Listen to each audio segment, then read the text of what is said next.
Welcome back to the second panel. The second panel will be moderated by Alicia Yamin, who is a lecturer on law and senior fellow on global health and rights at the Petrie-Flom Center, and adjunct senior lecturer on health policy and management at the Harvard T.H. Chan School of Public Health. Known globally for her transdisciplinary work in relation to economic and social rights, sexual and reproductive health and rights, the right to health, and the intersections between development paradigms and human rights. Her career has bridged academia and activism, as well as multiple countries and languages. Dr. Yamin is also an HRP alumnus and was HRP's Joseph H. Flom Fellow on Global Health and Human Rights. With that, I hand it over to you. Thank you so much, Abadir. So this panel is on just futures. And in talking about just futures and the role of human rights, the challenges and possibilities moving forward, I want to bring in what has not been mentioned much in the morning panel, which is the savage inequalities that affect our world. So going back to 1984, that was at a time when the Washington Consensus was flourishing. And to mention some of the things that Catherine Sicking did not mention in her presentation that were not part of the human rights domain at the time because they had already been displaced. So, for example, a right to development had largely been displaced by Western nations. A new international economic order had been pushed aside.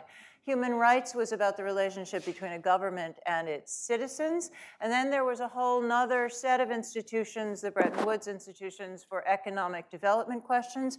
And in the 1980s, we know that those two sets of institutions took very different trajectories.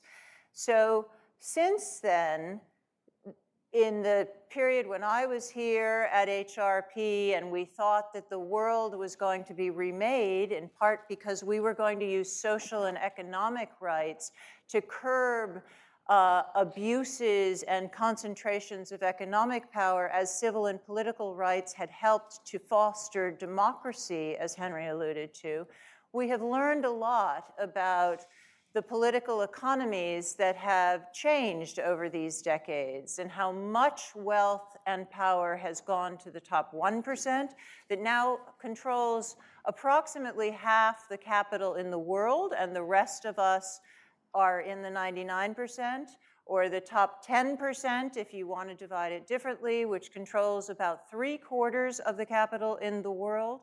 That is a very difficult situation in which to produce social endowments that make the promise, the rhetorical promise of economic and social rights, including health rights, real to people. So I hope some of that will come into the conversation in the question and answer period. We have an extraordinary panel with an incredible depth and breadth of expertise. And I will introduce each one in turn before they speak. Ryan Goodman is, as already has been mentioned, a former director of HRP and was Rita E. Hauser Professor of Human Rights and Humanitarian Law at HLS. Currently, he is the Anne and Joel Ehrenkranz Professor of Law at New York University School of Law and the founding co-editor-in-chief of Just Security.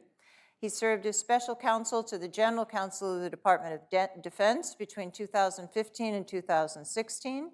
And in addition to his posts at the NYU School of Law, Goodman is an associated member of the Department of Sociology, an affiliated member of the Department of Politics at NYU, and a distinguished fellow at the National Institute of Military Justice. He earned his JD from Yale Law School and a PhD in sociology from Yale University.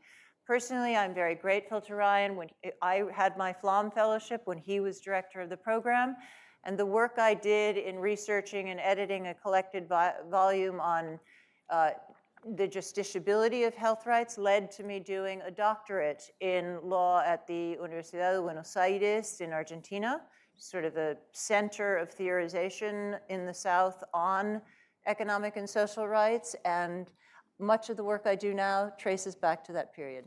Brian.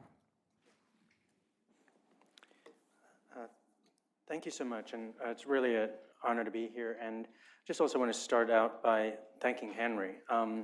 So I started my career in academia here at Harvard, and Henry was a mensch to me, as he was to so many others. Personally, he was extraordinarily generous in bringing me onto the Human Rights Program, bringing me on to the casebook, which is just a world leader of a casebook. So just getting that at the earliest stages of one's career is just enormous. And Henry's touched so many people's lives, including mine, and then by touching my life, I'm able to help others as well. And HRP is truly his brainchild, a labor of love. And it's amazing to see through Jerry and everybody else how it's succeeded at the highest levels. And Tyler, also great to see you here as well again. So what a great time to be here and celebrate 4 decades of enormous success and making the world a better place. And then also, as Jerry said about Henry's imprint, that it's not just a pure celebration of human rights, but a critical analysis of it, always at the table of the conversation. So I thought what I would just do in my opening remarks is, in terms of thinking about the future of human rights, think very specifically about what's over the horizon for US official government legal policy in the space of human rights, thinking about it with a background of 3 factors that I think influence how the United States will embrace human rights from within the government, and that there are tensions, competing tensions within US foreign policy, often finding instances in which the US government wants to promote human rights abroad, but does not want to accept those same human rights standards to constrain its own behavior. As I'll mention as some specific examples, Russia's involvement in Ukraine. The United States is fully on board for accountability of Russian war crimes in Ukraine, which is quite remarkable. It's human rights in an armed conflict extraterritorially, yet would not accept those same rules for itself. And there's also, so that's the first, the tension in foreign policy. The second is a shift in legitimacy. I think the United States has obviously suffered a blow by any standards with respect to US involvement and support for what's happening in Gaza. Anybody, including the people themselves who are engaged in that support, must realize that it's had reverberating effects on many quarters of the world in terms of US standing and legitimacy within the human rights realm. And we're also obviously in a multipolar world with other powers that get to shape what human beings do, and the United States is not, it has major competitors, China, Russia, the EU. So that's the second factor. And then the third factor is 3 weeks from now, which is the US election. Everything I'm about to say can be turned on its head. It just, everything I think is at stake in the US election that's coming. So the first one I want to just talk about is the US government acceptance of human rights abroad. There's obviously been enormous resistance to this. Jerry, in his path-breaking work, talks about it at the level of the US Constitution and whether or not the Constitution follows the flag. In other words, that people receive rights if they're also at the receiving end of US governmental authority. But under treaty law, we're all familiar in this room with how the United States has resisted human rights treaties applying extraterritorially, which means that they would actually bind the US military or intelligence agencies when acting in other countries. The Department of Defense's Law of War Manual takes a particular move with this. It tells, which is kind of interesting because its main objective is to instruct JAGs. And it tells those JAGs that according to the authority of the Department of Defense, human rights does not apply extraterritorially, which is remarkable because the DoD Law of War Manuals from different parts of the Department of Defense have for decades said that customary international human rights applies extraterritorially. Maybe treaties don't, according to them, but customary international human rights does, but they don't tell their JAGs that. They just say treaties don't apply extraterritorially, and they don't explain that there's something that they're not telling them, despite other manuals in which they're supposed to rely upon saying the opposite. That's, I think, is manifesting itself in a tension with US foreign policy. When the United States is operating at the UN Security Council and the like, we, the United States government, is supporting resolutions that certainly apply human rights to other countries acting extraterritorially and in armed conflicts.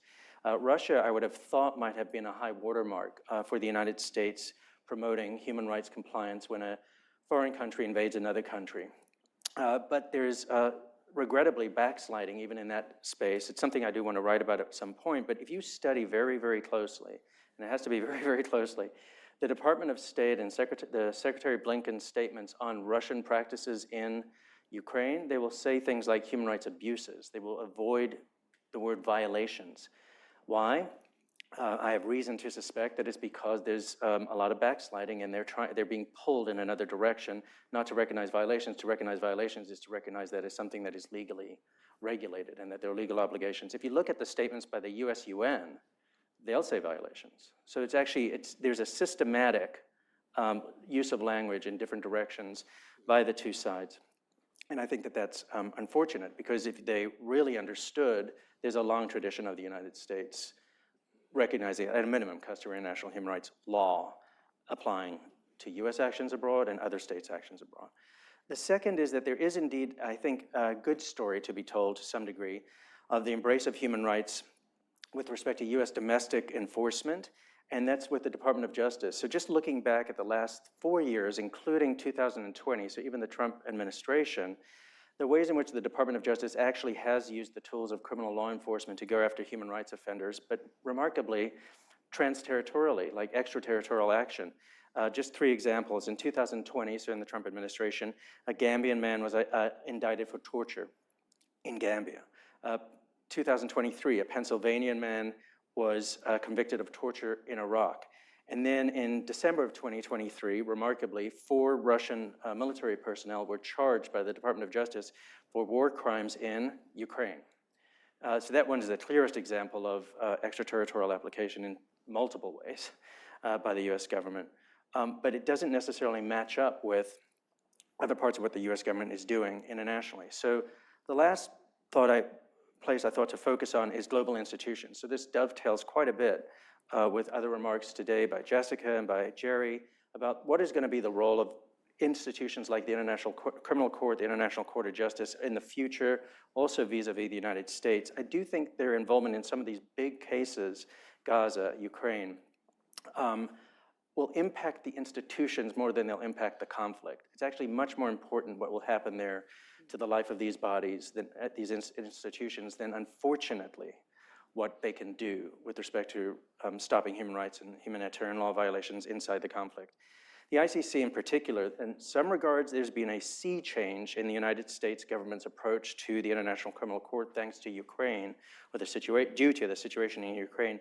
Huge, strong bipartisan support in Congress to support the International Criminal Court to use accountability at the International Criminal Court against Russian war crimes, including led by none other than Lindsey Graham. So if we're going back decades, Lindsey Graham has been one of the strongest opponents of the International Criminal Court, but he says that he's a pragmatist. It's not based on principle, he's a pragmatist. At this time, he sees pragmatic reasons to support it. And I think he's given top cover to the Biden administration to support the court, indeed, not just through statements of resolutions, but actually legislation that they've passed in order to facilitate the work of the court and to reform the US War Crimes Act in order to go after Russian military officials for committing war crimes in Ukraine. But it's not just, it could have been a Russian War Crimes Act legislation, but it actually now has expanded the War Crimes Act in the United States for something that approaches something like universal jurisdiction, and that could also be applied retrospectively. So that's a sea change, but it's tentative and fragile. It's not based on principle, it's based on pragmatism.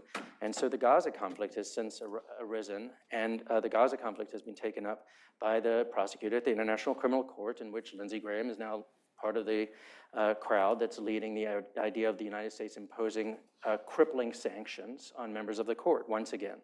That's one of the many instances in which whatever is the outcome of the US election in November, I think will decide the outcome of sanctions, because it'll just be passed by the White House if Donald Trump is reelected. So Israel has marked also at the same time some level of greater engagement by the United States. The first time ever the United States has submitted an amicus brief to the International Criminal Court is in the Gaza conflict.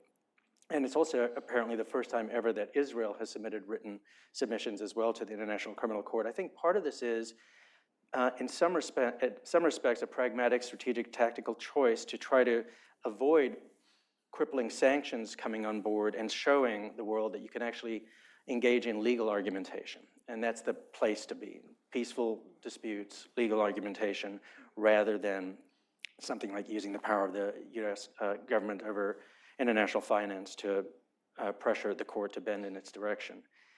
The ICJ has also obviously become highly relevant. It was remarkable. I'm sure probably everybody in this room saw on social media the ways in which it was trending on Twitter X at the time that there were oral arguments before the ICJ on the genocide case in particular.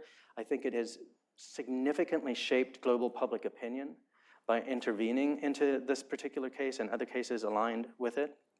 And I think it's also been beneficial to certain governments that would need that kind of top cover from international bodies in order to leverage what they can with respect to the Israeli government, for example, to comply with international human rights and humanitarian law, because the International Court of Justice has the legitimacy in many quarters to weigh in a significant way. But once again, this might be a bigger impact for the ICJ rather than for whatever they can actually do to the conflict itself. But I think that one is, I'm more ambivalent about that. I think they might actually be able to make some difference in the conflict. I want to leave with a more difficult thought, which is the ICJ is being, in a certain sense, utilized by actors to be involved in these cases. And in the genocide case in particular, I think it's remarkable one way of looking at what's going on. South Africa was able to get into the court through the request for provisional measures. The test for genocide in a provisional measures proceeding is very low. It's a very low threshold. When they get to merits, it's an extraordinarily high threshold. I think if you just ask me descriptively, do I think that South Africa will win? I'd say absolutely not. No way. Not according to ICJ jurisprudence, which is that you'd have to prove genocide and that it is the only explanation of the data. There's no other explanation of the data but that. Now, that might be another place for course correction by the ICJ. Maybe they will shift on that as well, but that will place them in a very difficult position because they'll be shifting in a way that is particular to Israel when they've already landed this jurisprudence for other cases in other countries. But it's a use of an institution in a way that I think at least gives me pause. And it raises expectations by that global public opinion that might be dashed years later. And what will they think about these institutions? What will they think about international law, not knowing what the game is, because they don't understand the game as well as the diplomats understand the game. That said, the provisional measures did a lot of work. They've done a lot of work with many countries. Germany is a great example of this. Germany opposed South Africa in the provisional measures. Germany has made public statements. They accept the court's ruling, and they know they need to comply with the court's ruling, as far as it's a reflection of international law, which is very strong on their part. So I do think that there are some positive trends out of that, but I think this is where a lot of the life of these institutions might be decided for years to come.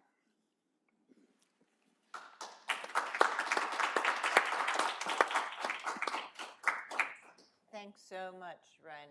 So I will take the moderator's prerogative as Tyler modeled to ask you one follow-up question on that. I mean, as we heard Karima say on the first panel, there is this idea that really the Gaza conflict is an exemplary illustration of the inconsistent application of international humanitarian law. And as you yourself said, it's probably going to have more relevance for the institutions themselves than for the conflict.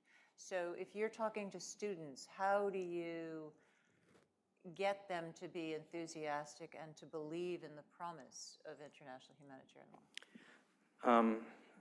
Is there an easier question that you have there? It's a really hard question. I was teaching international humanitarian law last semester. Many of the students selected in because they were interested in the Gaza conflict. That's the reason they took the course. So it was a conversation in many respects during the entire semester, which is very unusual. The course usually doesn't go in that direction that much. It's really hard because at the same time, maybe I should not be teaching my students to have faith in international law. It's really hard. So I do think at the same time it has, and I do look at things quite optimistically, as almost, I think not almost, to a fault. So I do think it has raised the salience of international law. It has raised the salience of the ICJ. #ICJ, it does a lot of work. I do think that international law is a hugely important part of the discourse. There is a global movement around this, and I was born in South Africa. I came into human rights because of apartheid.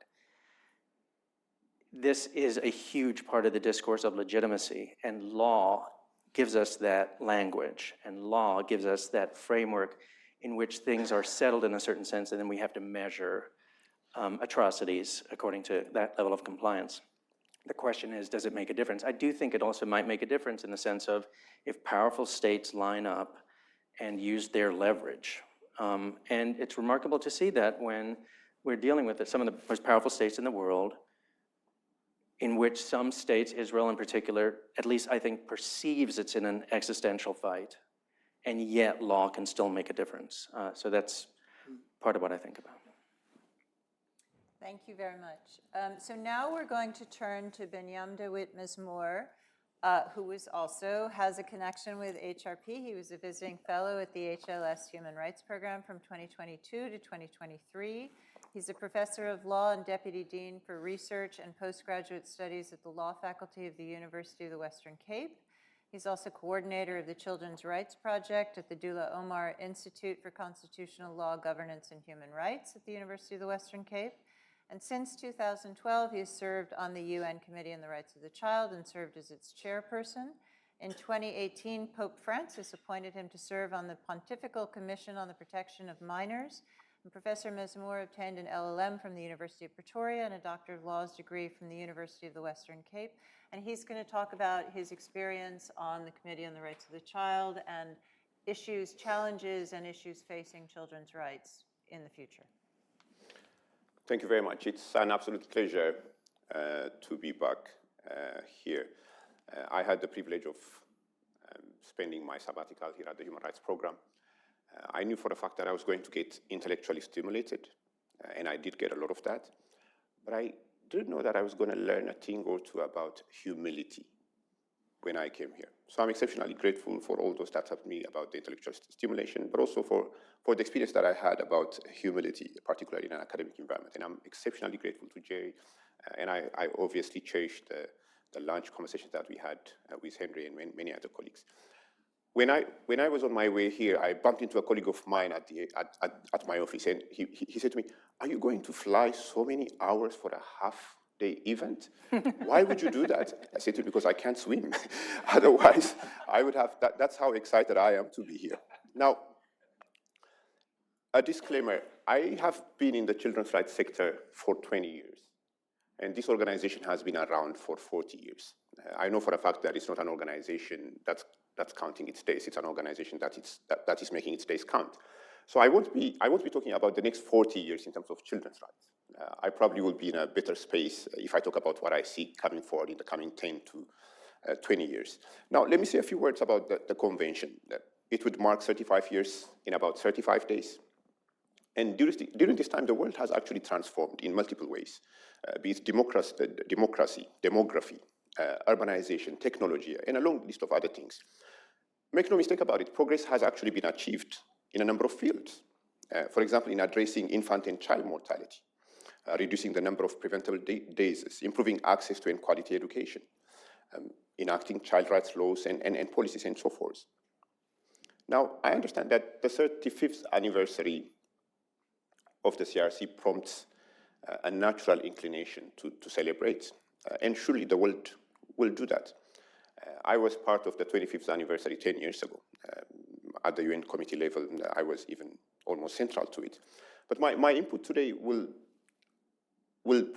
take me to the 25th anniversary, say a few words about what I have seen in the last 10 years, but also predict a few things moving forward. Now, when we were doing the anniversary of the convention for the 25th anniversary 10 years ago, equity was a central focus of that celebration. And we took stock of equity. So not just only about achieving universal ratification of the convention, but also universal implementation, especially to make the right of the most disadvantaged and giving children equal opportunity, and making sure that it actually becomes a central theme and priority in public policy. There was a feeling at that stage that there are some aspects that we shouldn't really be celebrating about. At that stage, 17,000 children were dying daily as a result of preventable causes. We even reflected on the need to move away from national averages, because quite a lot of the progress that the international community was talking about celebrating, when you look at the national averages, they looked promising. But the devil is in the details. When you actually disaggregated those national averages, we found out that there was a lot of room for improvement. You can talk about inflated progress. You can talk about instances where progress has been masked, where ethnic minorities, religious minorities, children with disabilities, girls, and so forth were falling between the cracks. Now, fast forward 10 years to 2024. And I say this at the risk of sounding too pessimistic. If anybody is actually in doubt, let me just throw some numbers and let the figures speak for themselves. As we stand today in 2024, there are around 2.3 billion children around the world, just under 1/3 of the total population, global population. Some 400 million children are currently living in war zones. For the first time in 20 years, child labor numbers are actually increasing in some parts of the world, including my part of the world. Child poverty is rising in many parts of the world. Current estimates put the number of children missing school at around 250 million, an increase of 6 million since 2021. Displacement from climate-related events has pushed at least 43 million children from their homes. In 2022, 691 million to 783 million people faced hunger around the world. And for children, hunger is real. When we talk about malnutrition, nearly half of all deaths of children under 5 are related to undernutrition. The UN estimates now in the year 2024, 14,000 children die daily from preventable diseases. There are around 140 seats in this room. That's 10 times this room on a daily basis. So when we talk about progress, we definitely, and these are just some samples, we should reflect on some of these points. And it's not that we're not making the progress that we want to make. In some areas, we're actually having reversals. Now, in a report that aims to establish the most important rights issues for children in Europe, children reported experiencing high levels of violence in the home and elsewhere. And that's relevant to the thought process that I'm trying to build here. They would like to be trusted when they report it. And trust is a very important element in the conversation about the next 10 to 20 years about the Convention on the Rights of the Child. There is a huge deficit, trust deficit, in implementing and understanding the Convention. We might have heard about the devastating impact of fake news. We already heard remarks about it this afternoon. A fake news article that led to a gunfire in a pizzeria here in Washington, D.C. a few years ago. Or its impact on elections, or even the saber-rattling Twitter post by a defense minister of Pakistan, threatening to go nuclear, directed at Israel, after reading a false report that the minister apparently believed to be true.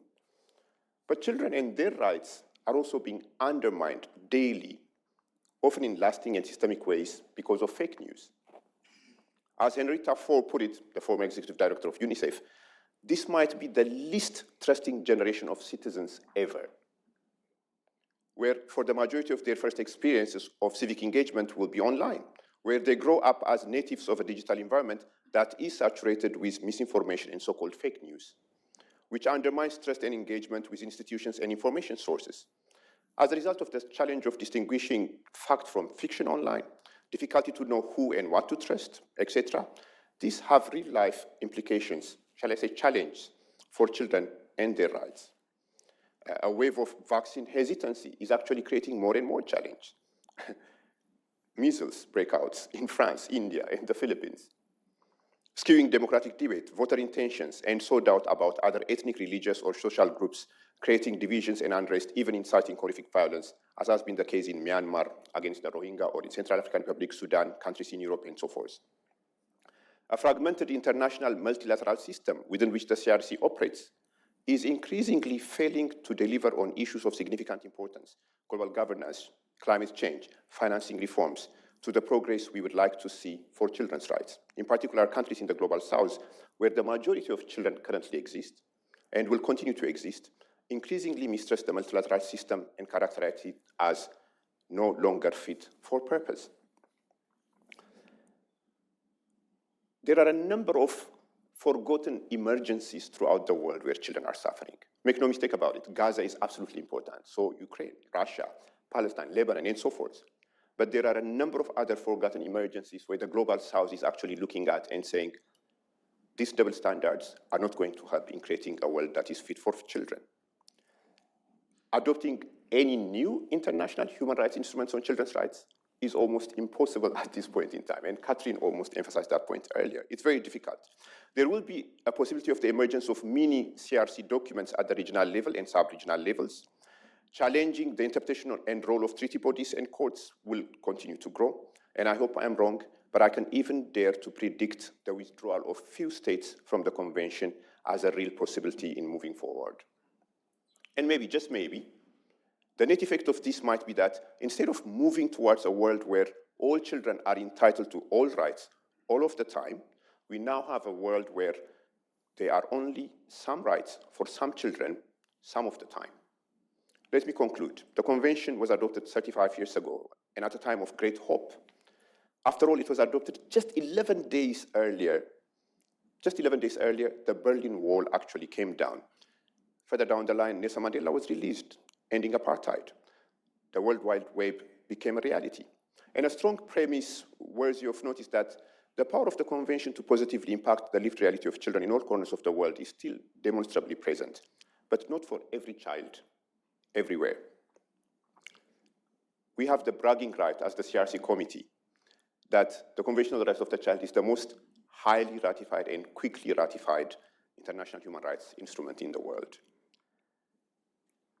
I hope I'm wrong, but it looks like in the foreseeable future, with the pace things are going, it might even become the most widely violated international human rights instrument in the world. The document is inspiring. Moving forward for the coming 10, 20 years, we need 10% inspiration and 90% perspiration. Thank you very much.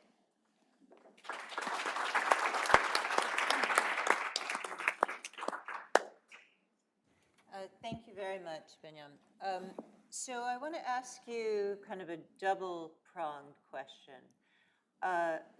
One is about the root causes of what you're seeing as, how do you perceive the failures of institutionalization and implementation, and what is driving how it may become the most widely violated convention?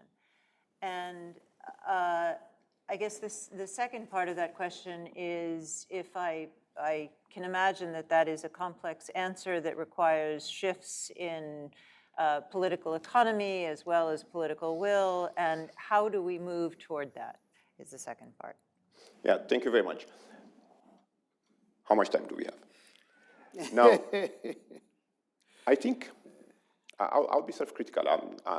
I'm not going, I have no illusions. I'm someone who has actually spent 12 years on the treaty body. I've spent another 11 years in another treaty body. And I think we have to be self-critical about the work that we do, even as the child rights sector itself. I saw a very interesting piece by Philip Alston where he underscores that he talks about teaching human rights today. You can take it to mean advocacy about human rights today, conceptualization of human rights today, and so forth. And where he talks about, it's important, the importance of engaging with different cultural and philosophical perspectives, which is very important. We actually have to respond to the powerful arguments that portray human rights as being essentially a tool of recolonization or imperial domination. That's absolutely important. Treaty bodies' interpretations, we take it for granted that states are going to follow through and so forth. There is a lot of conversation about mandate creep at the treaty body levels. So states are actually saying, we didn't subscribe to this, you're actually creating rights. We need to take those conversations very seriously. And engagement is absolutely critical. Evidence-based engagement is very critical. One of the things that I have seen time and again, I know Pope Francis was mentioned in my bio. I get to spend quite a bit of time in that context, but also in other contexts with religious leaders and religious communities and so forth. The important role that religious communities play for the realization of children's rights, not just only on the African continent, where, by the way, the median age is only 19, and the median age, for instance, in Europe is 44. The median age in Asia is 33. And not just only in Africa, but in other places, the role that religious communities, they're not just communities that we actually pull into the conversation when COVID hits or Ebola comes. They need to be communities that we continue to engage with 7 days a week, 24 hours a day. And maybe a final point that I can flag on the first question. The conversation about children's rights has almost run its honeymoon phase. As the Committee on the Rights of the Child, we are getting more and more naysayers. I'm not just only talking about, like countries like Bulgaria or Hungary, no. We're having more and more countries that we were considering to be child rights friendly that are actually coming for review and pushing back on some of the relatively settled rights questions. In a few days' time, I'll be going to an European country to do an investigative mission on behalf of the UN. It's on migration. That's not the only country that has pushed back on the migration agenda pertaining to children for a long period of time. There are many other partners in that regard. Now, the second question that you raised, sorry. The first was looking at the causes that have led to this situation, and the second is how do we get ourselves out moving forward? I think I have touched on some of the points about how do we get out of this in moving forward. Maybe one additional point that I just want to mention is the child rights lexicon has become a lexicon that is for a select few. I had the opportunity to review a PhD thesis about vernacularization pertaining to child marriage in Africa. And the notion about getting the circle bigger is much more critical today than it was 10 years ago. And unless and otherwise we manage to get that circle bigger and get a buy-in from communities, including at the grassroots levels, I worry that some of the progress that we have seen as far as the Convention on Rights of the Child will not just only be reversed, but will be reversed in countries that we even consider to be child rights friendly. And the notion of creating a world fit for children will start to slip out of reach.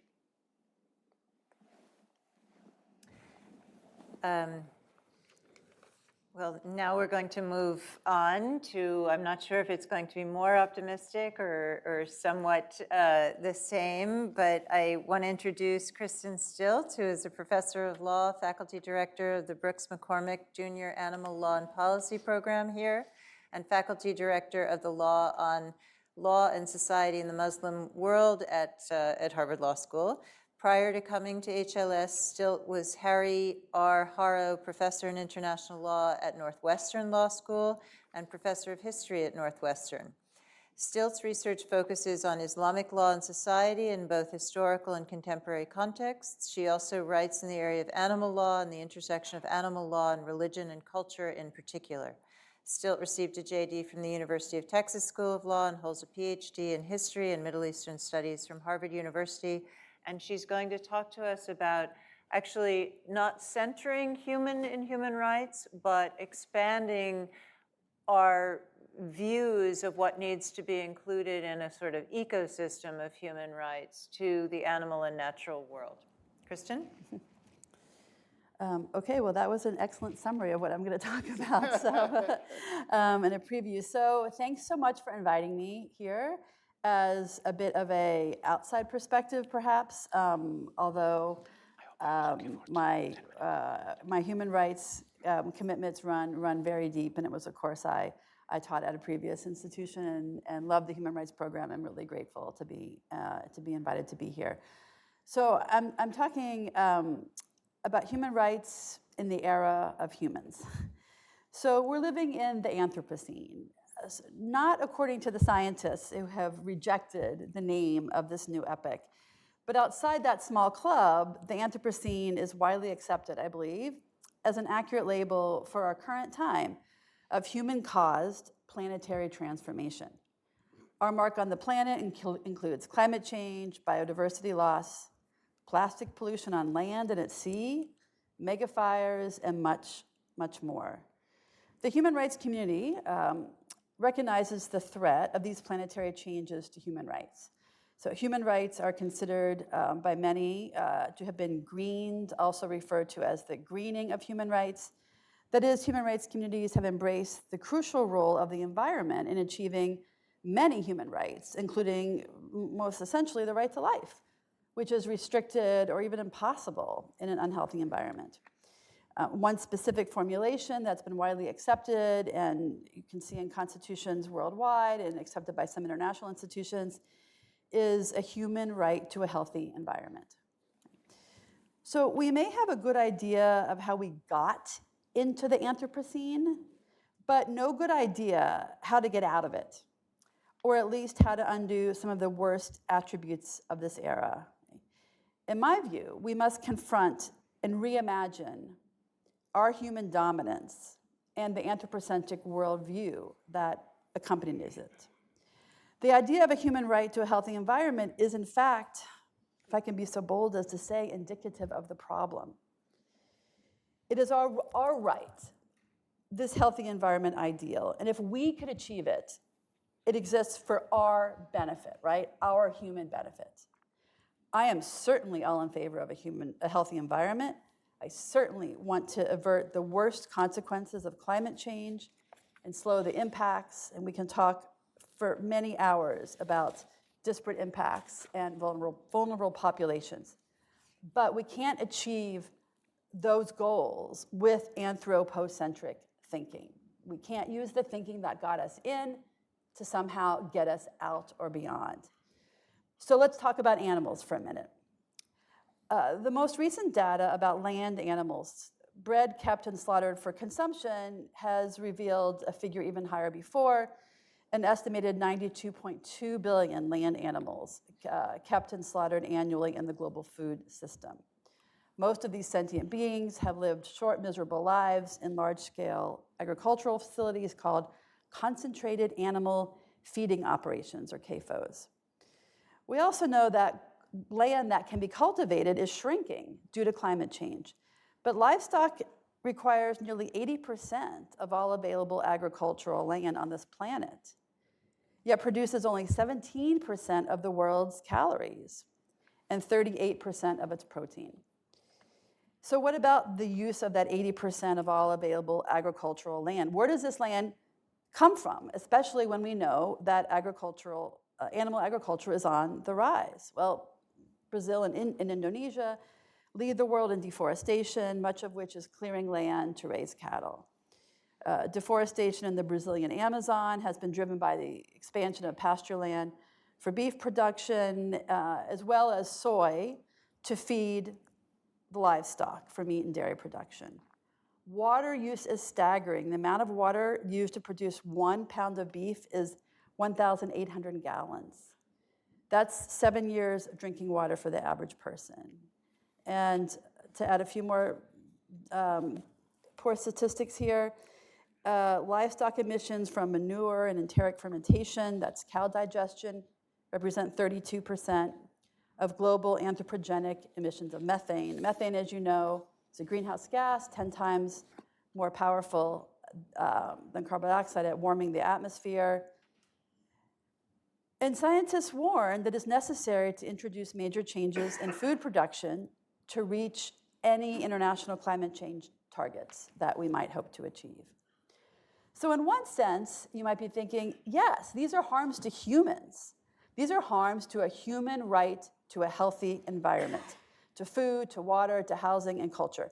So why can't we account for these problems, address these problems, under the human rights system and community that so many people here have built over their careers? Can a human right to a healthy environment do the work we need? And my answer is no, it's not enough. Given where we are now, I advocate here for a radical rethinking of humans' relationship to animals and to nature, and I'll get to nature in just a second. We need to move away from thinking about our world as a pyramid where humans are on the top of everything, on top of animals, on top of oceans, on top of forests. And we need to move towards thinking about the world as what it actually is, which is an interconnected circle, or better yet, a web of interconnection. A web whereby avian influenza ravages tightly confined millions of chickens in a factory farm, where they're killed in an attempt to stop the spread. But avian influenza is on the run, and if we learn anything from COVID, we know that the viruses will always keep running, keep mutating. And now avian influenza is infecting dairy cows, and now the humans, right? Those humans who work near the chickens. So this internet-connected circle or web is a far more accurate depiction of reality, a reality we've been trying so hard to deny. We teach and we are taught that we are on the top and that we can use and exploit animals and natural resources for our benefit. We teach this in law school. We teach Pearson v. Post about the capture of a wild fox. The fox becomes the possession of the captor, and the rule of capture learned by the students. Check that off, right? But why do we get to capture a wild animal and thereby own her? Shouldn't the fox have a right to her liberty and her bodily integrity? And so the language and concept of animal rights is important to elevate here. I'm not suggesting you have to adopt it, anyone, because it demands that we examine our own use of animals and question, why? Why?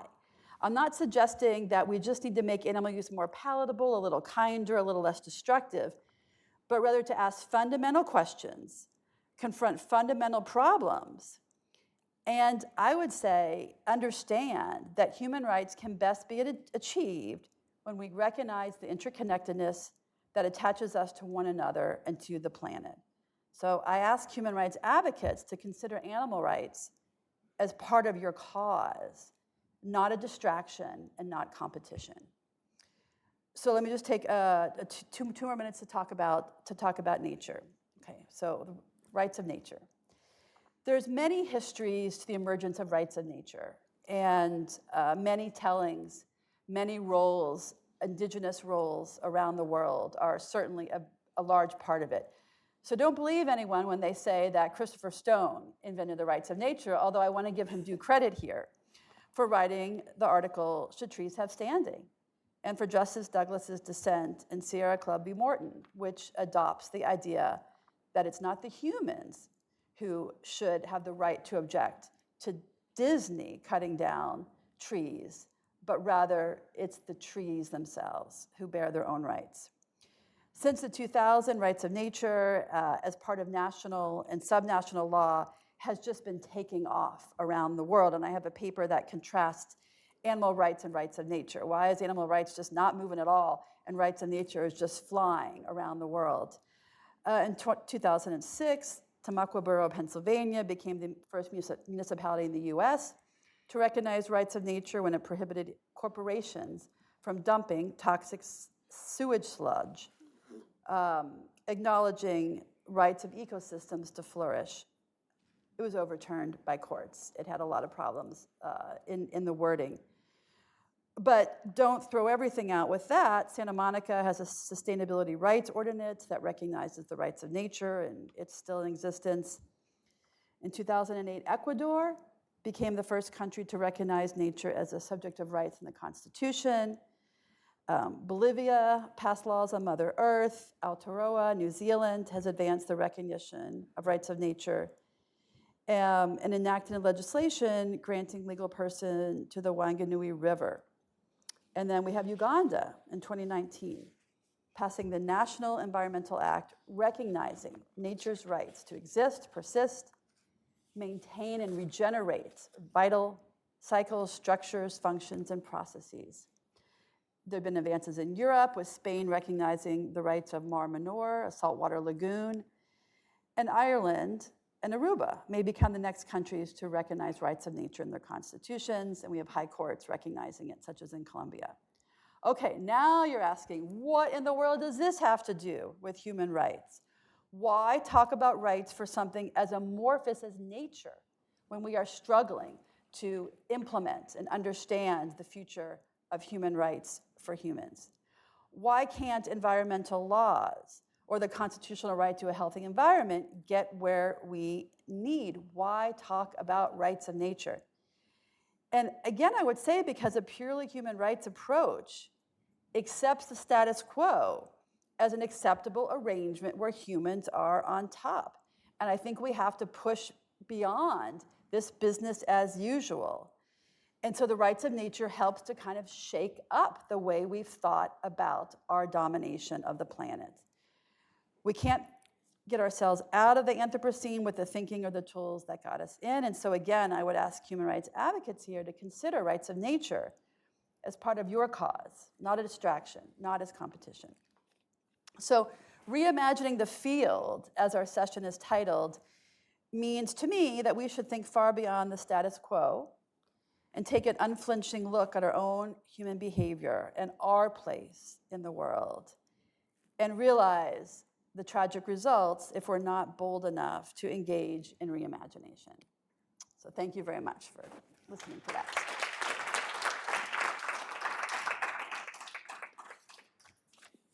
Thank you so much, Kristen. So I take all your points, and I think they are also related to transforming an extractivist political economy. And there has been amazing progress in many respects. I think Latin America is a good example of this on the rights of nature. In the pandemic accord negotiations, there's some movement toward One Health and planetary health, although I'm not frankly sure whether that moves us from the top of the pyramid to a more reciprocal relationship. But there's obviously an enormous gap between changing our imagination and what it would take to institutionalize these new conceptions of rights in practice. So could you talk to us a little bit about, connecting those dots and those pathways? Well, I think that's, that's a huge question. One of the reasons why I think rights of nature is so palatable or exciting is that it doesn't necessarily tell you have to change your way of living.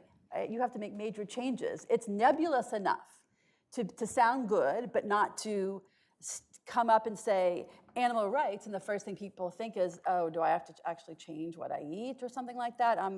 That's not for me, not today. So there is a nebulous nature to it, right? And I think it takes form in the different contexts in which it stands. So we might look to Aotearoa, New Zealand, to see that Maori communities have been given kind of a trusteeship over rivers, and we might see some actual, stronger protection of those rivers as a result. In the case in Ecuador that I worked on, which involved one woolly monkey, she was deceased, but the court asked the legislature to come up with an animal welfare law and procedures for seizing wildlife. The wildlife trade is a major threat to humans, to human rights, as well as, of course, to the animals who are engaged in them. But we all know it only takes one infected animal, right, to come in contact with one person, and it's off and running. And monkeypox, the news continues to be full of it. So I would say in Ecuador, we're not seeing a lot of great progress right now in the animal welfare law that the court asked the legislature to take up.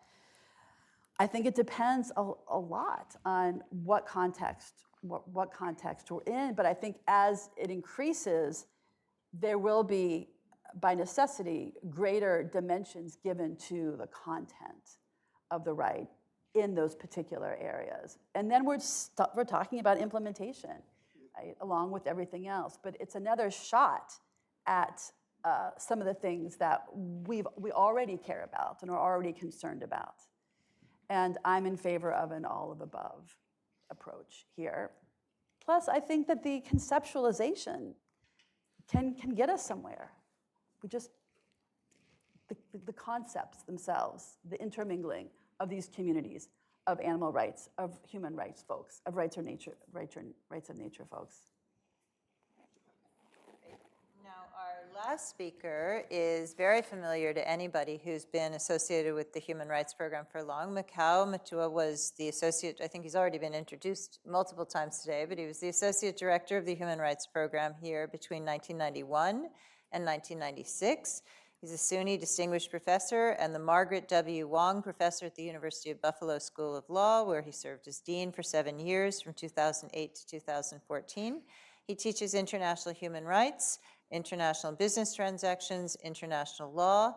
He's vice president of the American Society of International Law and a member of the Council on Foreign Relations. He was educated at the University of Nairobi and the University of Dar es Salaam and Harvard Law School.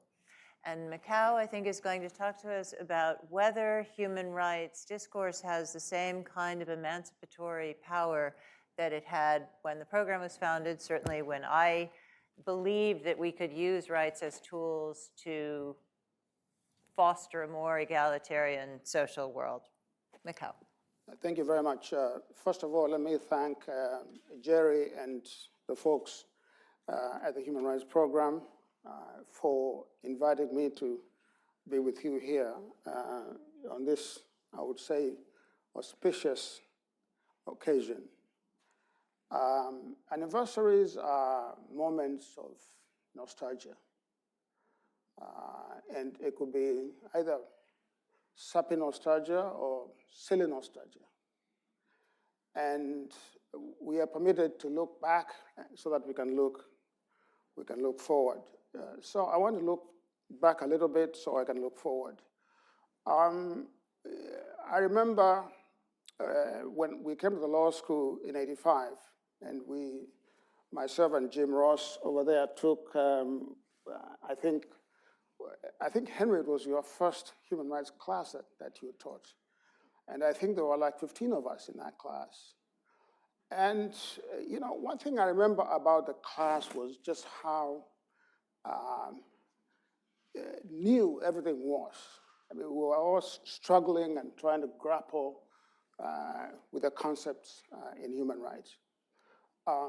But I took away from that class a certain sense of human rights, and that was about the language itself of rights, of human rights, and its potential to emancipate societies from political despotism, from economic penury, and so on.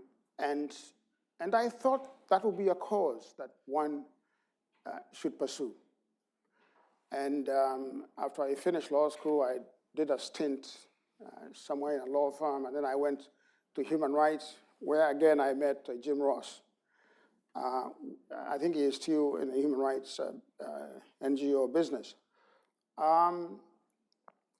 But the one thing that was very clear to me at the time was not so much that that we would get results immediately for the work that we were doing in human rights.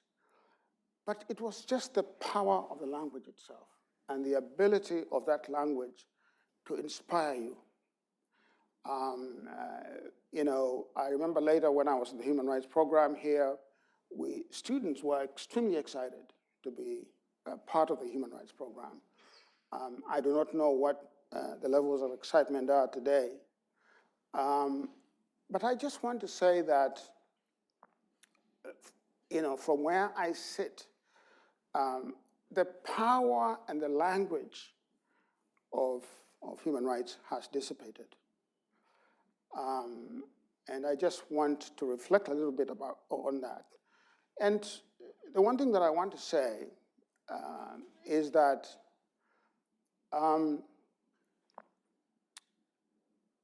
I think part of the issue is how we sold, or we still sell, the language of rights. We reflect on it and we sell it as a language of emancipation, of possibilities, of unfreezing hierarchies and deeply embedded inequities. That's how we sell it. But I discovered a few years ago that I've actually been depressed for almost 2 decades. And I asked myself, why have I been depressed for almost 2 decades? I'm not talking about clinical depression, obviously, but I'm talking about a kind of professional depression, because I had chosen human rights as my chosen labor of love, to teach it, to write in it, and to propagate it. And I have been reflecting on this depression quite a bit. And I've come to the conclusion that the depression is about the things that we promise and the things that we cannot fulfill after making those promises. We oversold, in my view, human rights. We oversold it. We gave the promise to people that that once societies implemented the rights language, they will get to a particular resting point in history, a kind of summit. And that once they got there, they would see a glimpse of eternity. And so human rights was sold as the moral argument, in my view, for democracy, which I think is part of Henry's question. And democracy was sold as a political argument for human rights. But today, when I look back, what do I see? I see a lot of shortcomings. Of course, I see a lot of progress. Okay, but it is the shortcomings themselves that are more evident to me. So the ability of the human rights language to sit at the intersection of power and powerlessness, and to contract the space of powerlessness, and to reduce penury and suffering. The inability of the human rights language to talk credibly and legibly about economic privation. And I think part of that problem is that the language itself is born and comes of age during the Cold War. And so therefore there's a reluctance to talk about economic privation, because there's a way in which that was demonized and characterized. And of course then the capture, if you will, of the human rights movement by money. I remember during our time at the Lawyers Committee for Human Rights with Jim, it was very difficult to talk about economic privation in our work. The idea was that we would talk about unfreezing, political oppression, instituting democratic forms of government as a way of getting, at some point, to reduce economic powerlessness. But that has not happened. And so I am left with a kind of a bitter feeling in my mouth about the goods that we have sold ourselves and that we continue to sell about the emancipatory potential of the human rights movement. And I just wonder whether we should not rethink the way, first of all, we teach human rights. I was curious to hear what what Ryan said about international law, and whether you should teach it with a positive, forward-leading attitude. And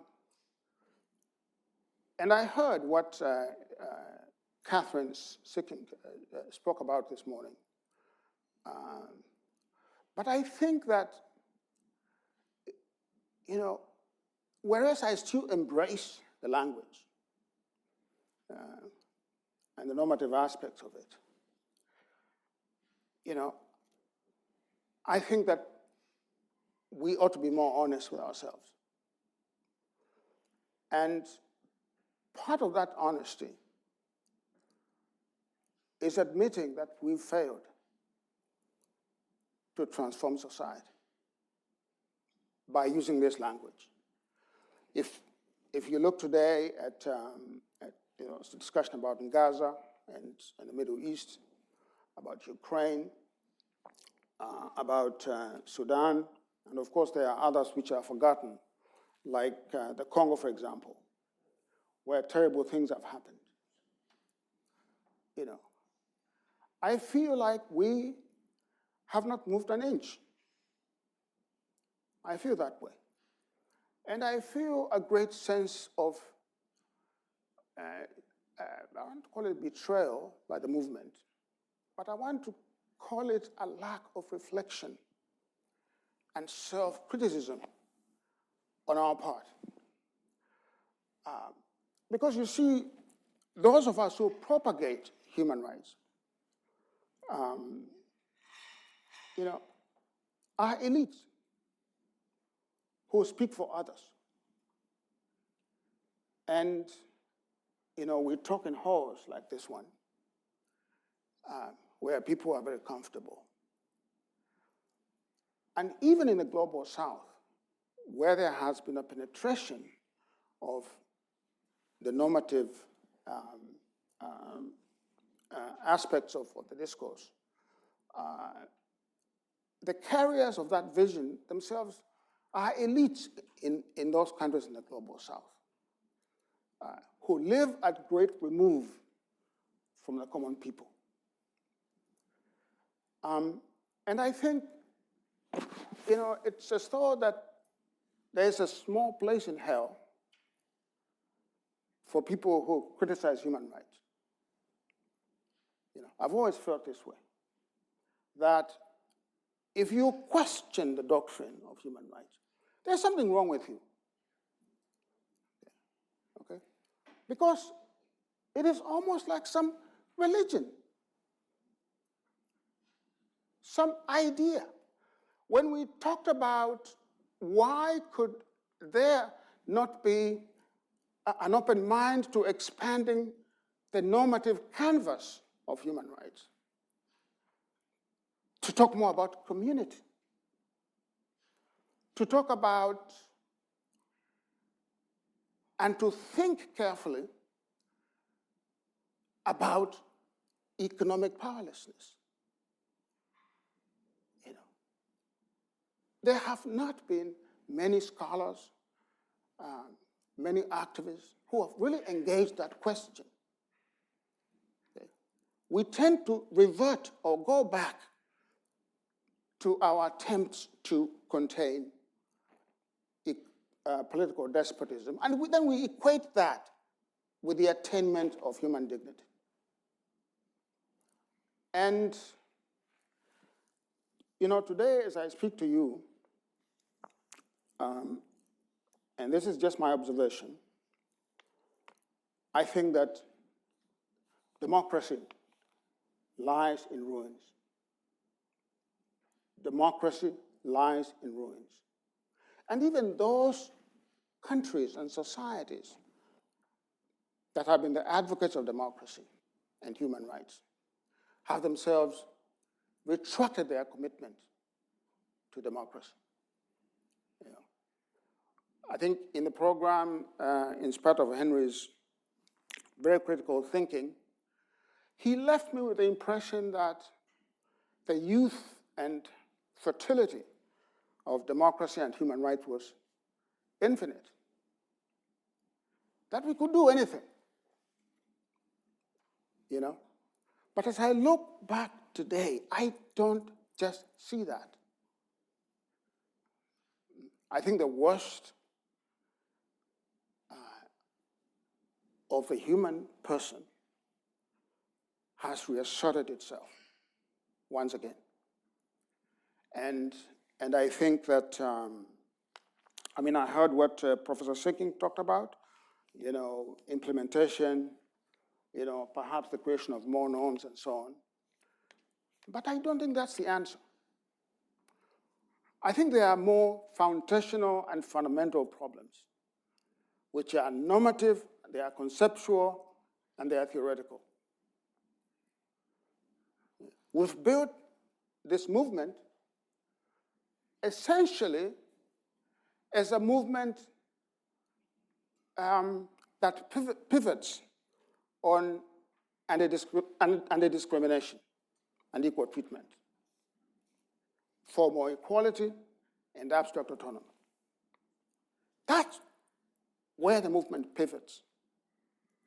But I think those are the basic tenets of liberalism. But I think liberalism also lies in ruins.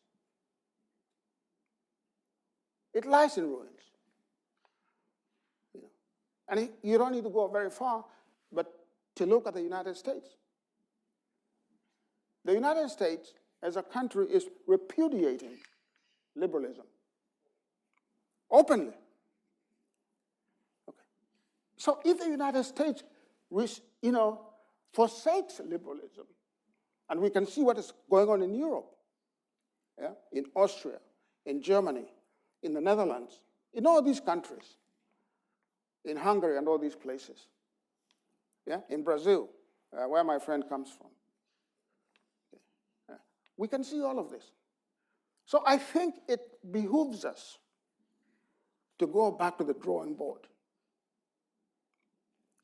to think, first of all, to admit to ourselves that we failed to transform society, okay?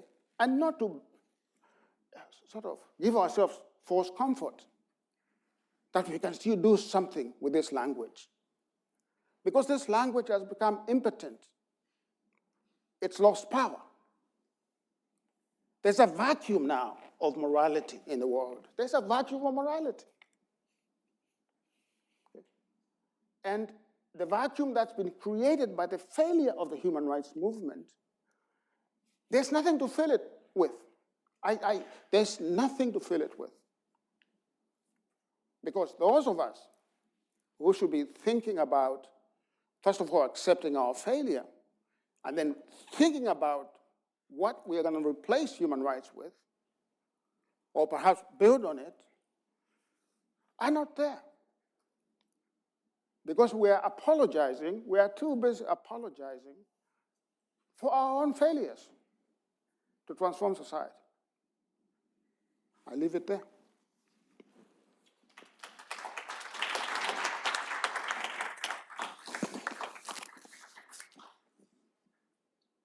So I'm usually in the position at these events of being the one asking for more critical introspection on the part of the human rights movement, but I feel like I have to switch roles in light of this Macau. So I want to ask a question about what you refer to as the human rights movement, because throughout the day we've heard a lot about sort of human rights officialdom, the special procedures, the treaty monitoring bodies, et cetera. But the human rights movement is much, much broader than that. It's a constellation of many different movements, and the grassroots, in my opinion, is really where the energy is and the possibilities lie. And I'm not sure if the language has lost all of its emancipatory power. I know, for example, in the Green Wave and the reproductive justice movements in Latin America, the women who have come out on the streets in Iran, I'm not sure if it has lost that the magical wand of power, that was spoken about so often before. So that's a structural question, and then a sort of a substantive question. I mean, to my mind, and Philip Alston was another mentor of mine who talks about human rights as an ongoing struggle. Human rights, what it fundamentally offers to us is an idea of human being, and maybe we need to revise that, and collective action that is not based on this sameness, on these tribal identities of skin color or gender identity or race, or national origin, but on ideas of political and moral equality. And if we were to go back to the drawing board, how would you replace that? So those two questions, one about how you see the structure and the other about the sort of normative thrust. Yeah, so I don't think that the struggle for human emancipation is ever going to end. I don't think so. I think human beings yearn to redefine themselves vis-a-vis one another and society and nature. They do. And so that will continue. And I think human beings seek, some form of dignity. The scope and reach of that is questionable, but they seek that. So that struggle will continue. But I think we've succeeded in creating institutions at the national level, at the regional level, and at the UN level that are not imaginative, that have calcified, and that have become professional. And I don't mean to attack the Committee on the Rights of the Child, but I think they just speak the same language, and the effects on the ground of that language, are not positive, as he himself admitted. Yeah. Yeah. So, so there is that. And then there's this idea of a romantic grassroots movement that is out there. A kind of an innocent native who, is struggling at the grassroots. I have never seen that person. I haven't. Elites orchestrate change. And even if there is movement there at the grassroots, elites always appropriate that in a democratic paradigm. They always, so there is a certain sort of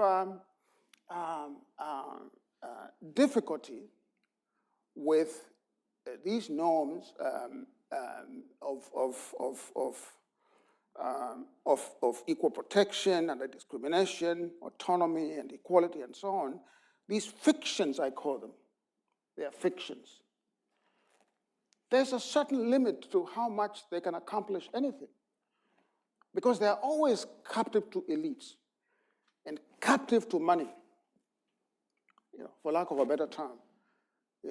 So I have serious issues with that. I've traveled a lot across the globe. I work with many groups, civil society organizations, and including in Ethiopia, where my friends come from. And I see these problems, okay? So I think, and of course you come back to the United States, which I was talking about. You can see the language that is being spoken by political elites, giving permission to people across the country, to take away everything and to create more powerlessness. Inarguably, one of the most advanced societies on the planet. When I was a student here, some of the things I've heard today spoken by politicians, I could not imagine that they would ever be spoken. But maybe they were always there. And now they've been given permission, to speak them. So for the official human rights movement, which is this movement in Geneva, in New York, and so on, I have no faith in that. And if I have faith, it's very little, very, very little. For the grassroots movements and so on, perhaps there's some potential there, but they are captive to elites. Yeah. These are people who are educated to run these grassroots movements. They are not the barefoot, village woman. They're not. So so I think what we should perhaps talk about is talking about the organizing principles of emancipation. So one of the things that I'm not touting China, for example, I'm not touting China, but we should ask ourselves, why is it that China, was able to lift so many people out of poverty than almost any modern society in a very short period? We need to ask those questions. Are there any lessons there for us to learn? Or is it heretical to think about China as an example of something? Are we willing to open our minds and say, let us think about other ways of transforming society and empowering people? I think in the past I've been unhappy with the human rights movement for completely overlooking the contributions of African cultures in its reconstruction. I've been very unhappy with that. It's like, okay, well, the Africans said that, but no one cares. Let's forget about it. Okay? So I think there are those issues there of exclusion, even within the movement itself, that I think we have to think about.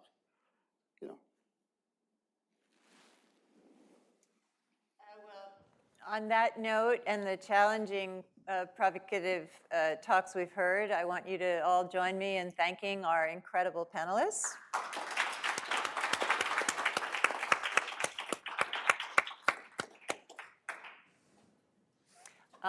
I guess do we have time still for questions, Abadir? We started late, so I wasn't sure. We can take 10 more minutes. 10 more minutes? Okay, great. Yes, Jessica. But there are 10 hands. Okay, so 10 more minutes, so I'll go, how about a number of questions? Jessica, Victor, Emily, sorry, and Flavia. And maybe one in the back, Rakesh. And what's your name? Okay, so we'll go in that order. And short questions, please. Yes, and then we'll take a round of answers. Okay, should I start? So, very interesting, Macau. Thank you for that, and all of you. And I guess my question is, how I know sometimes you separate, but maybe sometimes there's a little bit of a conflation between the human rights framework and the human rights movement, and I think you touched on that a little bit. And I think that the Universal Declaration of Human Rights is, to me, just an amazing document, and it is very inspiring. Maybe it's not written so excitingly, but you're giving me an opportunity. Jim Ross reminded me that I didn't talk about the most important thing in human rights that I ever did in my life, according to him, which may be right, which is soon after I graduated, I was one of the producers of the Human Rights Now tour of Amnesty International to celebrate the 40th anniversary. And we went around the world, and we did concerts in 16 countries. And stadiums just full of people to see Bruce Springsteen and Sting and Peter Gabriel and Tracy Chapman and Youssou N'Dour. And I can't tell you, and it happened to me today, how many people have come up to me years later, I was at one of those concerts, and it just opened their mind, to human rights, and it really was impactful. And I think that is the grassroots movement. I think it's there, and I think that human rights is an incredible organizing tool.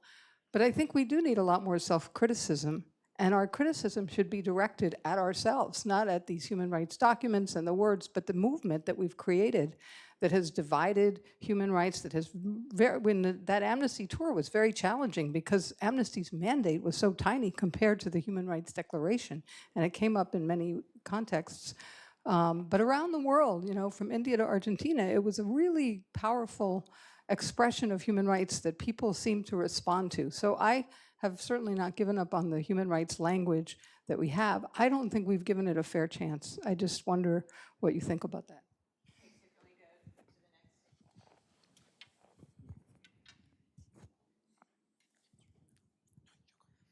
I'll take it first. Hi, everyone. Emily Ray from the HLS Human Rights Entrepreneurs Clinic.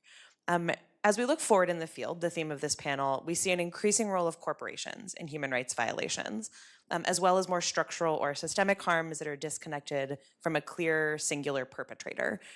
So while I welcome answers from the entire panel on this, because I think it touches on all of your themes, I would specifically love to hear from Professor Goodman about how we talk and teach about those violations, In particular, you highlighted an example about the emphasis that the US government places on using language about human rights abuses rather than violations. And as we move away from the state as the core perpetrator and look to corporations or systems, do you think precision in language matters in a similar way? Thank you. My question is for Kirsten. I'm thankful for this reinvention that you invite us to do. The only thing that I'm not completely clear about is if the use then of the rights framework implies the human. And I wonder, you spoke of autonomy. I wonder if it's more a question of just self-restraint in relation to this universe of relationships that you described, because the second that you use a rights framework, you're implying that there's an interpreter as to what is the scope. And I'm not sure that I can understand the invitation within that framework.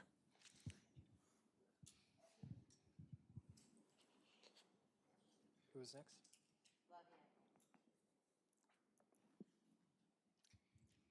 Thank you so much. Such a thoughtful panel. My name is Flávia Pevezan. I forgot to mention I am former visiting fellow and a former vice president of the Inter-American Commission on Human Rights. I have one question and one comment. My question goes to Christian as well.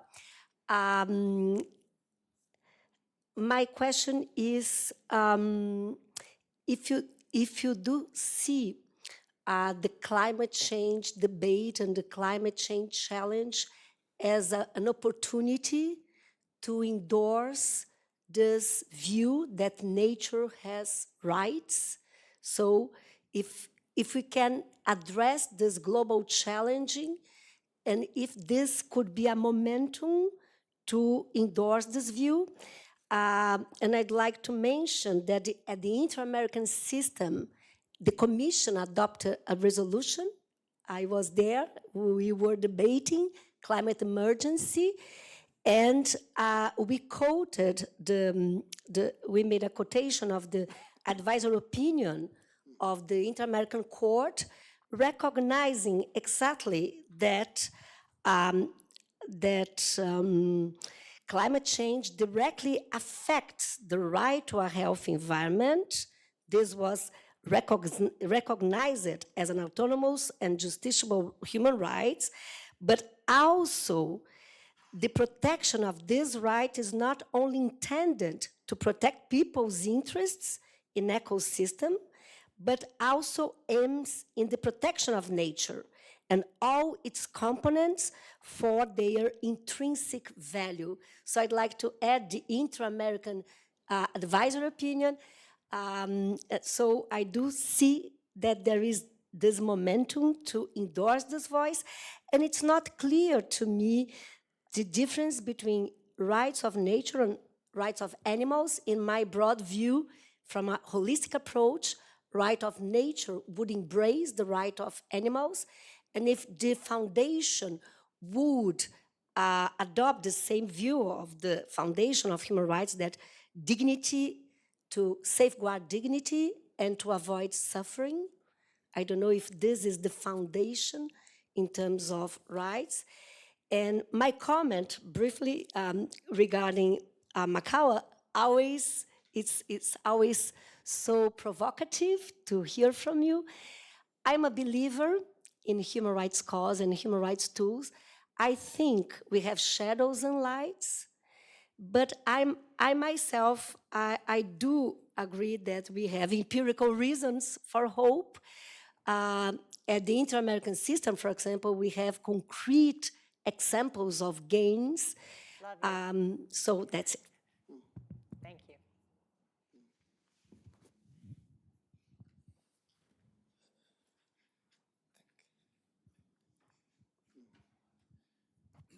Thank you. I'm Rakesh Rajani, used to be a former fellow here in '98.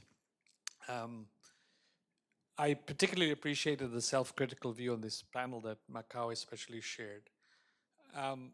Like the first person who asked the question, I think all of us here are inspired by the kind of ideas and the values around human rights. The question is, I don't think anybody is questioning that. It's more around how does that turn into power and meaning in people's lives at scale. And I wonder whether Macau or anybody on the panel has reflections on three quick questions. The first is, do you think the problem is the capture of the human rights framework by law, when law in fact doesn't drive or move many things in many countries? Well, question one. Question two, maybe channeling a little bit of Marshall Gans. He talks a lot about people get excited and energy, and that's wonderful and real, but we don't know how to turn that into power. And the institutions that the human rights community has, the ones in Geneva and New York, are particularly clunky at doing that.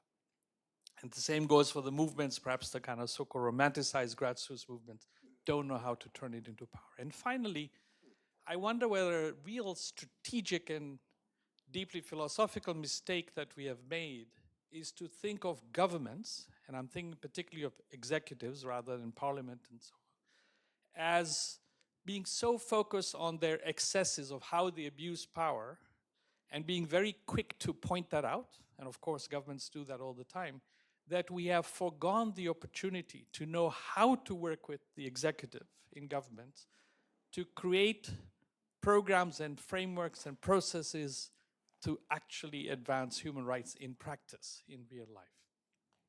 Thank you. Thank you so much to everyone. My question is to Professor Macau.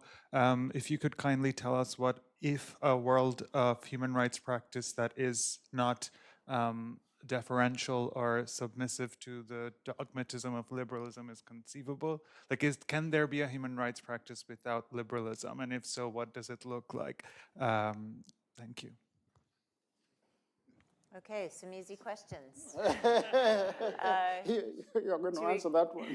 Should we start with you, Ryan? Any responses? Sure. Emily, I think.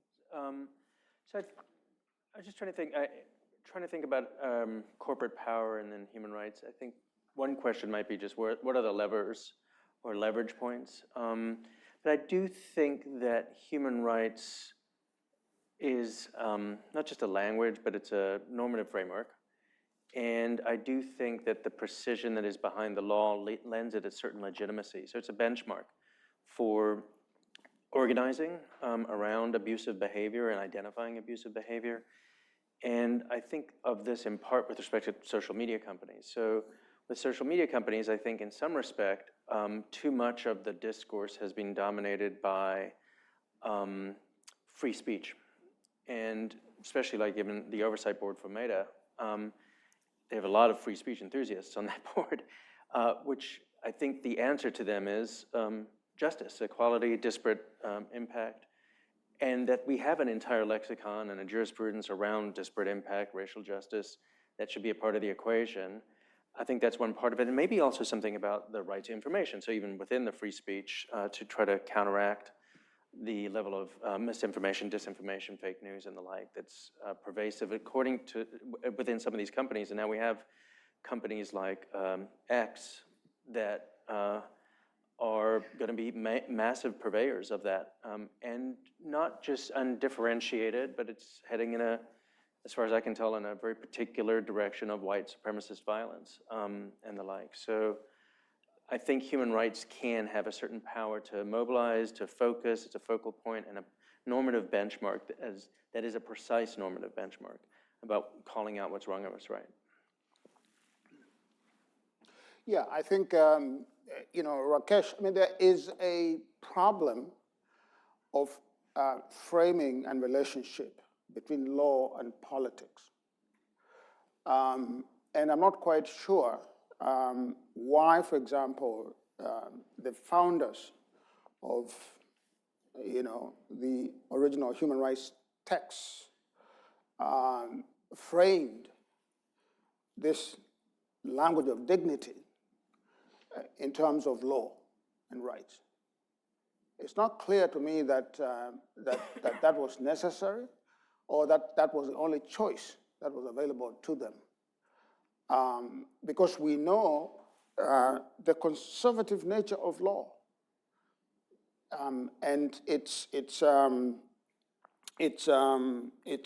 narrow-mindedness in terms of understanding social problems. On the other hand, we know the very open sense of politics in thinking about social problems. So I'm not quite sure whether that relationship itself, as a conceptual question, is well understood, and whether that original framing was a problem. On the question of the UDHR that you mentioned, it's one of the documents that actually I have a lot of problems with, to be frank with you, because I think it is that document that laid down the framework for what came later, as it were. And quite frankly, when you look at the individuals who are framing that document, I mean, I don't understand why we have given them so much deference. Because they thought for all of us. They thought for every continent, every people, every culture, and say, this is the framework that you have. So I have a lot of problems with that. I think it's a document it's incomplete. And it's incomplete because, the people who drafted the document. What credentials do they have for us to trust them to talk about the fundamental attributes of society and of the human person, when so many people were excluded from that process? So I'm not saying that let us throw out the document completely, but I'm saying let us think about it as one small contribution, and then, expand our thinking from there.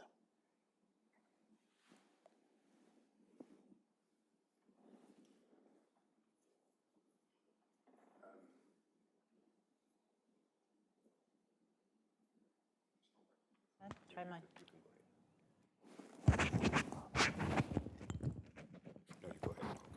Okay, now that I've taken it off. Okay, I'll answer these questions really quickly, and thank you so much for asking them. Does rights imply a treaty body, an interpretive body? Is a really interesting question. So in the animal rights field, there's deep conceptual work on what it would mean, what it does mean, what rights, bodily integrity, liberty, but there is no interpretive body. And that has never, to my knowledge, been seen as a problem to the articulation of what animal rights should include. There's perhaps people who think about thin rights, which might be more like what you said in terms of self-restraint by humans. So anti-cruelty laws might constitute a thin right, whereas a more thick, robust right would mean, like, literally get the elephant out of the cage, right? Get that elephant out of the zoo, and the like. But so that's just not been a challenge. It's very country specific. So the only country that's even come close to recognizing animal rights is India through the courts, but as we know, there's a lot of language in Indian Supreme Court decisions, and not all. It's not always something that you can really hold on to. But there are some good cases from India, and that's really the only country that has done that. I'll just say there's other ways to think about giving animals more than welfare. Animal liberation is the term Peter Singer used, which is a utilitarian approach where animals get equal consideration. There's capabilities approaches. So there's other ways to think about this, but the rights conception might have some of the deepest thinking that goes behind it.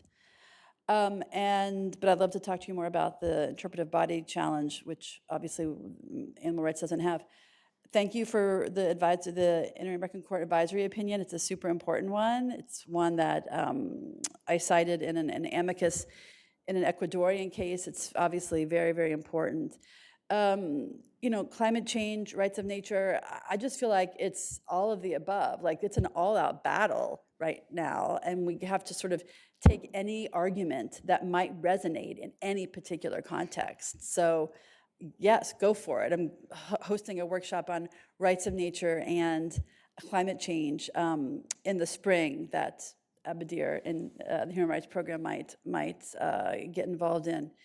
And then the last thing, does rights of nature embrace animal rights? It might. It does in Ecuador because of this case, this Estrelita case I mentioned. But I have an essay on the tensions between them. Does a river have rights? Well, for what purpose? Should the fish have clean waters to thrive and propagate so that humans can fish?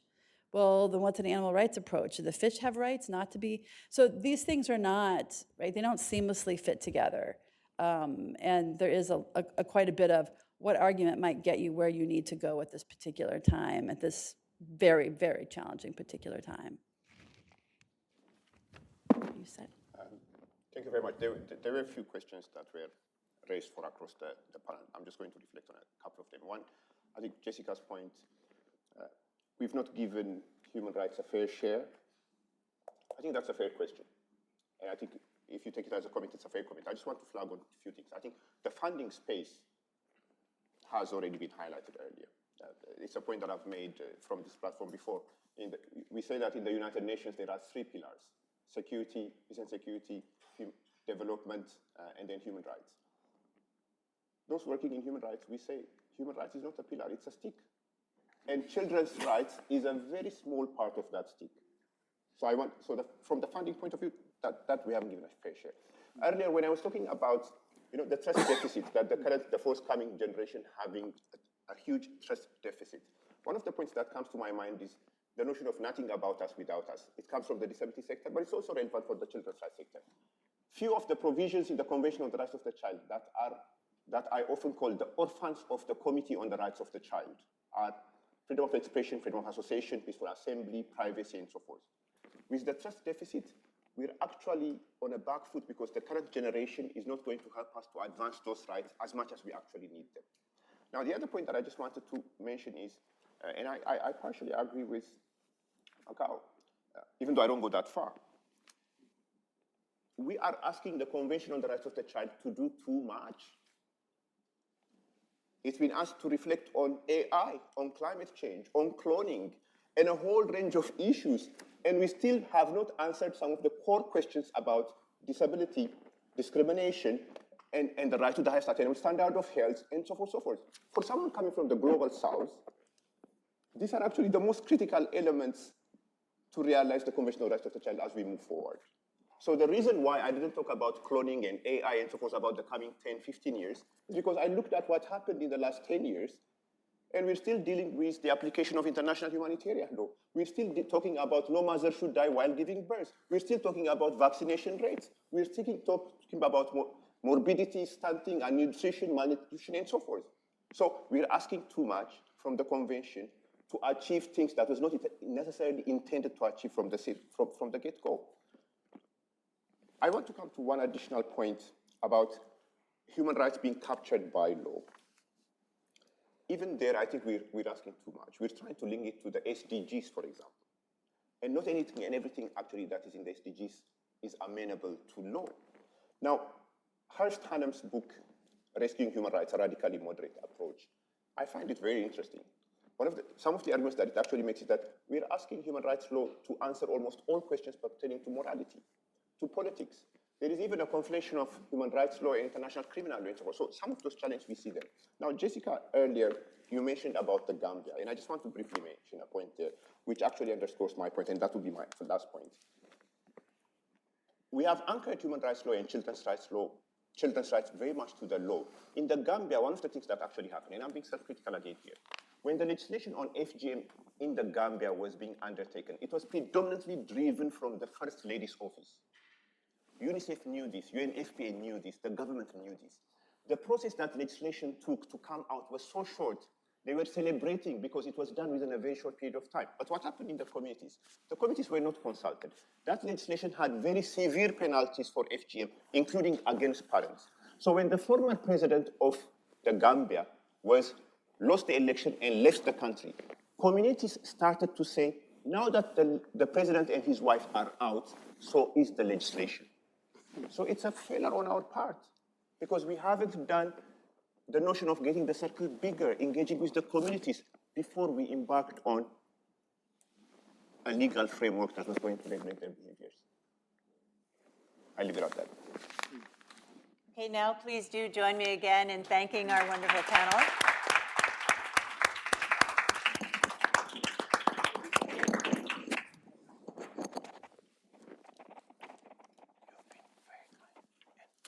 I have the privilege of closing this symposium. Thank you all for being here. Many thanks to the panelists, to the other panelists, to our keynote speaker. I'll now abuse the privilege just to say something in response to Macau. I never want to disagree with Macau, but I simply want to add something to what he said, which is if we want to judge the failure of the human rights movement, program, regime, apparatus, it's in relation to what? And here I want to associate myself with Benyam, who I especially don't like to disagree with, and say, you know, human rights is not supposed to solve everything. There's more to be done in the world than to be done by human rights. And so I'd just like to bear that in mind when we're measuring the failures. Not to prevent criticism, not to deny failures, but simply say if we're measuring the failures, for me at least, human rights was never supposed to solve everything. Thank you so much. We'll celebrate now. Reception begins.